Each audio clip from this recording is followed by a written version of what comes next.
I saw an article online that said, what does Mark Hamill know about content marketing? In fact, he was more emphatic. He said, WTF does Mark Hamill know about contact marketing? Mark Hamill!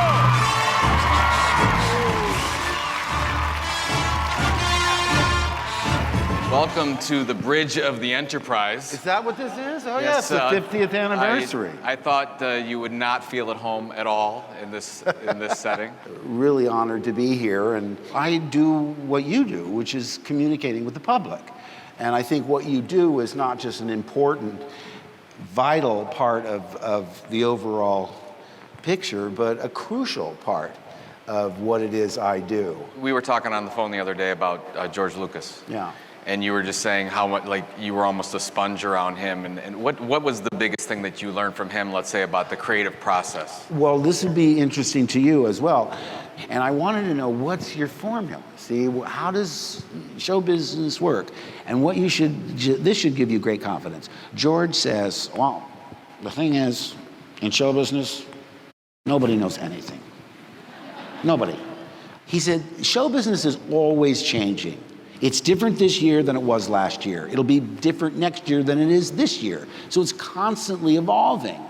And I thought, wow, if someone no less than George Lucas is saying that he doesn't have any idea what's going on, what a confidence booster that is for all of us. When you start the creative process, when you start to think about the stories you want to tell, where do you start? Where do you go? Usually it's what, if something interests me, it's like your sense of humor on Twitter. If this makes me laugh, the odds are it'll make other people laugh as well.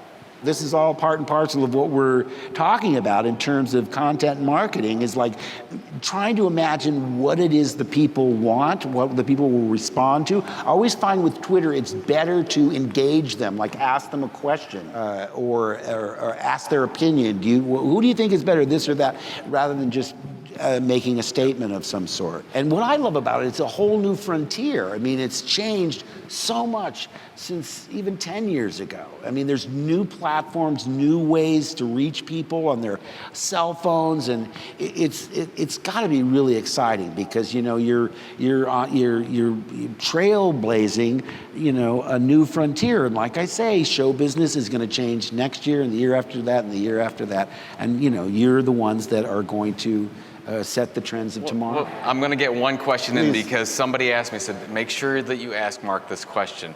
Does he ever get tired of the Star Wars thing? Do you ever say, I don't want to take pictures, I don't want to be around the Luke Skywalker thing? Do you ever just say enough is enough? Professionally, yes. With the public, no.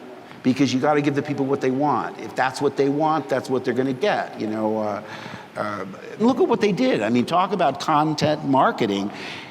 I'm reading this thing. They sent me to physical training twice a week for 50 weeks.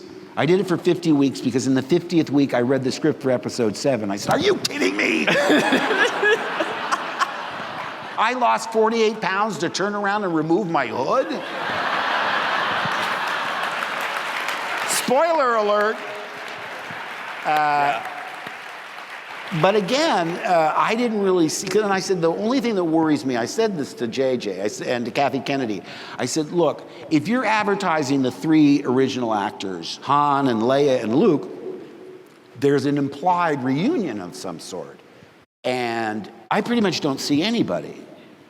You know, I'm sort of this hermit, like the guy that, you know, get off my island, you know. What I didn't realize is how they would use the mystery of Luke's, you know, being not on the poster, and how clever they were at Disney and Lucasfilm to use that kind of fan speculation to really fuel the ad campaign. So as they go out on their journey, you know, what would be your recommendation from your history? Well, I think you follow your own inspiration, but I would also think that if you see something that you find engaging and something that you think, ooh, I wish I'd thought of that, find a way to repurpose it through your own prism. You got to trust that instinct.